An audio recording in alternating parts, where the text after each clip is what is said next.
Victor, le fou de science, est dans le Val-de-Loire sur les traces d'un personnage hors du commun. Aujourd'hui, on se retrouve à Amboise, au Clos Lucé, sur les pas de Léonard de Vinci, ce génie qui a pu influencer les inventeurs d'aujourd'hui. Et notamment, on a rendez-vous avec Jean-Pierre, qui va nous permettre de comprendre et nous expliquer tout ce qu'il a pu faire en son temps. Jean-Pierre Anquisy est professeur de mathématiques, mais surtout, il est passionné par les travaux de Léonard de Vinci. Bienvenue déjà au Clos Lucé, ça s'appelle le Clos Lucé. Ouais. C'est là où est mort Léonard de Vinci. Il a vécu les 3 dernières années de sa vie en gros et il est décédé ici. C'était en quelle époque tout ça? Alors c'est 1516-1519. J'avoue que mon attention elle est directement captée par quelque chose que je vois au loin. On dirait, je sais pas, une hélice, une pale, une vis. Alors c'est la vis. Est-ce qu'on peut aller la voir? On va aller la voir, oui. Dans les jardins, les conservateurs du Clos Lucé ont imaginé un parcours au fil des œuvres de Léonard de Vinci. Alors, l'hélice, c'est le symbole du vol léonardien. Ça veut dire qu'au départ, Léonard, il pense qu'on va s'appuyer sur l'air pour voler. Et après, non, il met en rotation cette grande vis et il pense qu'on va s'élever en se vissant dans l'air. Ça, Léonard de Vinci l'a imaginé, l'a conçu, mais oui. Il ne l'a pas mis en situation, il ne l'a pas créé de ses propres mains physiquement. Non, alors Léonard de Vinci, tout de suite, mais je te le dis entre nous, il n'a jamais construit tout ce qu'il a dessiné. C'est dommage. Mais Léonard, c'est quelqu'un qui ne fabrique pas ce qu'il dessine. Dans quel but est-ce que Léonard de Vinci avait pu réaliser tout ça?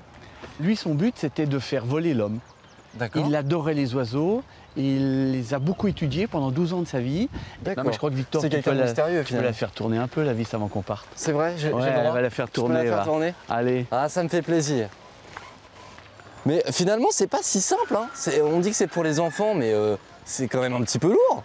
Cette machine-là, sur le 500e anniversaire, la vis en elle-même, c'est le symbole du 500e anniversaire en centre Val-de-Loire. Ah oui, donc c'est quand même quelque chose d'emblématique. Oui, oui.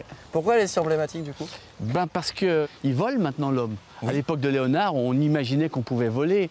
Et là, maintenant, ça y est, on vole. Alors, pas tout à fait comme il l'a imaginé, mais on vole quand même. Boum, quand notre cœur fait boum. Le maître Toscan était un intarissable et génial touche-à-tout.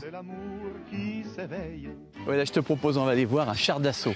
Parce que Léonard de Vinci, c'est aussi un ingénieur militaire. Il y a quelques temps, à la Renaissance, il n'y a pas très longtemps qu'on a inventé les canons. Elle lui propose de se protéger, de protéger des hommes et d'envoyer des boulets à 360 degrés. Je te propose d'aller voir un pont maintenant.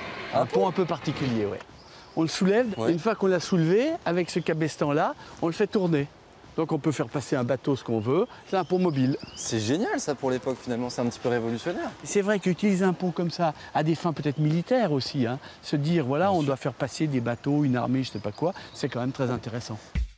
Inclassifiable, Léonard de Vinci était à la fois peintre, inventeur, ingénieur, scientifique, humaniste et philosophe, et même architecte.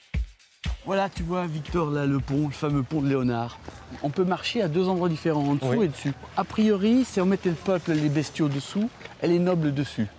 Bon, en tout cas, c'est un très beau pont.